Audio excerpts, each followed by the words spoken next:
Hi hello வணக்கங்க. இன்னைக்கு வந்து சாப்பாடு வீடியோ. உங்களோட கஸ்தூரி பாய் தான். யார் இப்படின்னா நானும் எங்கள் அம்மா இப்போ கொஞ்சம் நேரத்துக்கு முன்னாடி சண்டை போட்டோம். போடுமா சொல்லி சொல்லி போடுமா, சொல்லி சொல்லி ஒன்றும் போட முடியாது. செங்கல்பட்டு அரிசியில் போகிற சோறு, சிரிக்காது, அடுத்து ஞாத்துல மாங்காய் போட்டு வச்ச விரங்கறி. சிரிக்காது, சும்மா இரு. ஏம்மா சரிம்மா, எங்க அம்மா என் மேல தாங்க கோவம், உங்க மேல ஒண்ணும் இல்லை, நீங்க சண்டைக்கு வந்துடாதீங்க. அடுத்தது என்னம்மா அது? பொரிச்ச மீன், சூர மீன் பொரிச்சது. அடுத்தது வேற ஒன்றும் இல்லை.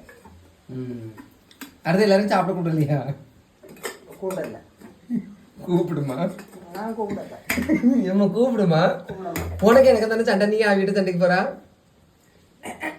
இவனால என்ன யாசம் அம்மா, அதனால நீங்களே கேளுங்க. நான் இவனுக்கு சோறு கொடுக்க மாட்டேன், கஞ்சியும் கொடுக்க மாட்டேன், இவனை விட்டுட்டு வெளியே பத்த போறேன்.